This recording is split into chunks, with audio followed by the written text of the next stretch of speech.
Mapagyamang buhay po mga kamundo, mula Hilaga, Timog, Silangan at Kanluran, mula po dito sa Pilipinas, ang mundo at karunungan ay buong pusong naghahangad na naway ang lahat ay nakapamuhay ng ligtas, mapayapa at maunlad. Ngayon naman po ay aking ibabahagi sa inyo ang ilang pamahiin na dapat tandaan upang maligtas tayo mula sa mga di kaaya-ayang kaganapan sa buhay.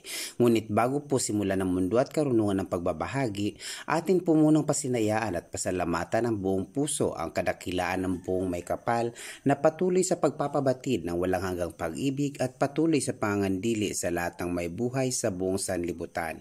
Ayon po sa lumang gabay, hango mula sa sinaunang lihim na karunungan at kaalaman ng mga sinaunang Asyano, mahiwaga po ang babalang mensahe ng pagbahing.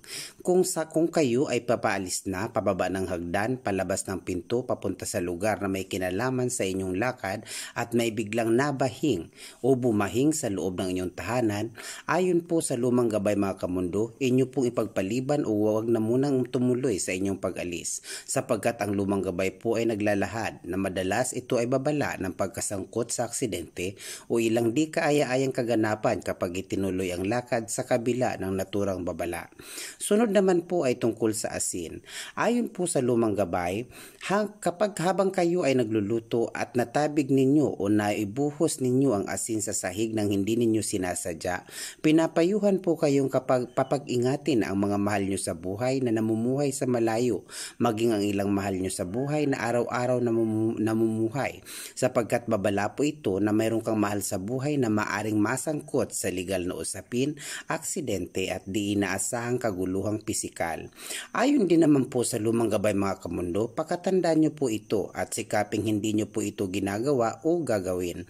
Ito po ay tungkol sa unan mga kamundo. Subalit bago po natin ipagpatuloy ang pagbabahagi, nais ko pong ipaalala muli na wala pong sapilitan kung kayo po ay maniniwala o hindi, sapagkat ang mga naibahagi po ng mundo at karunungan ay magagabay po lamang sa makatwid. Tanging Diyos po lamang ang siya makatwirang hatol o huhukom sa mga landasin ng buhay na ating tinahak alinsunod sa hinulma nating kapalaran.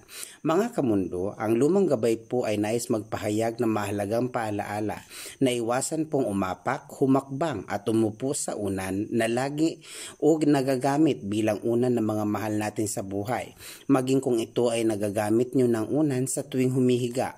Muli kapag ito ay ginagamit bilang unan.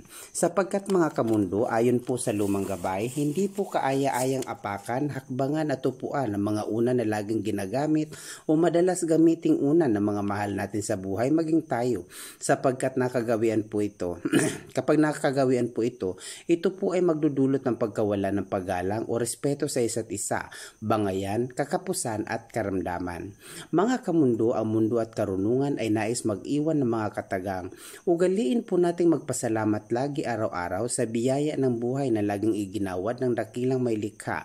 Matutunan po nating isuko ang kaligayahan ng ating kabataan ng may kagalakan, sapagkat ang patuloy na mamuhay ng may pagtanggap o kakontentuhan ay daan upang makamtan ang minimithing kapayapaan at kapanatagan ng isipan at kalooban habang tayo nakikipagsapalaran.